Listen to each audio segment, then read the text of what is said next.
how's it going? So I wanted to jump on today because I was doing some color matching and it really got me thinking about foundation colors and what colors are best for people. And I thought about in the past how when I would choose my own makeup and stuff like that, how little I knew about how to choose your foundation color.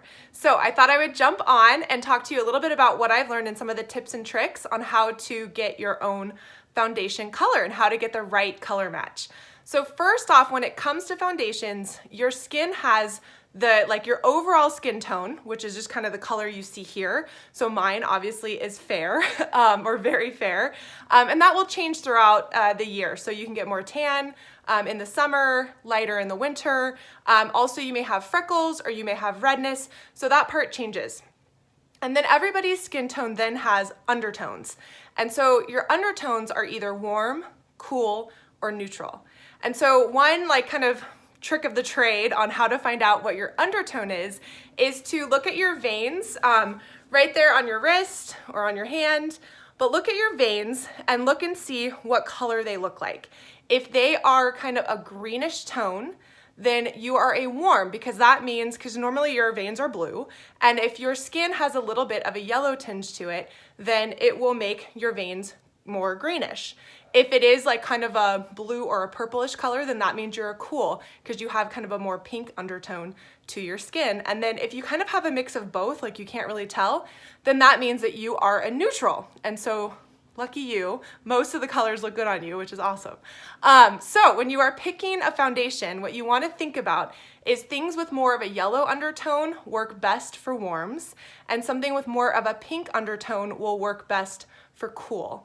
And then for neutrals, even though you can wear all the different colors, a neutral really needs to think about, you don't want to go too warm or too cool. You really want to find those colors that are maybe one in from each of those, so it doesn't look too yellowy or too pink on your skin, because a neutral, some of those more extreme colors can look that way. So you want to really think about what's your overall skin tone and then what's your undertone when you're first looking at colors. And then the real big key is, where do you swatch it to figure out what color actually works? And that was what I was doing wrong forever. So I'm gonna actually turn off this light, and then because I am over 30 now, I need glasses, so I'm gonna put my glasses on now. So I cleaned off this part of my face here. Looks really cool, huh? So I cleaned off this part to show you guys how to actually color match your foundation. So first off, you want to pick 3 colors. You want to pick kind of 3 that are sort of right in a row or right around each other to really narrow in what is the right color for you. So I am going to first show you guys a slightly darker color, and then we're going to go for 2 lighter colors. So first with the darker color, I just get a little foundation brush or concealer brush. And what you want to do is you want to do it not just, so what I used to do when I was doing it wrong is I would just do the color here on my face.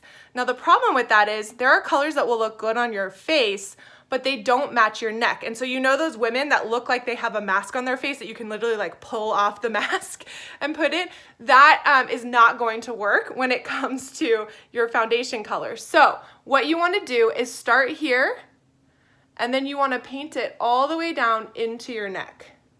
So I'm just going to make sure that you can actually see it. So that is obviously a little bit darker, a little more yellow than probably what would work on my skin.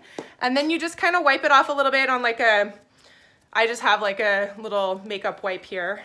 And then you're gonna get your next color. So this one's kind of next up from the one that I just used. This one was Aura, if you're using a mascara beauty palette, or hack palette, I mean. And then this one is White Peach. And so, as you can see, that one's looking a little bit better. It definitely looks better on the face, a little better on the neck. And then we have last one, which is Moonlit.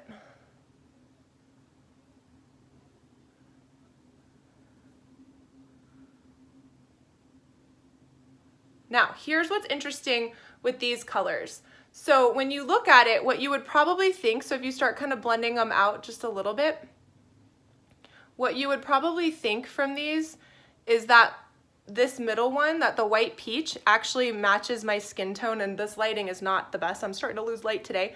But that this one would be better for my face. But if you actually look at my neck here, you can still see it quite a bit. But when you look at the Moonlit and you start kind of putting that one in,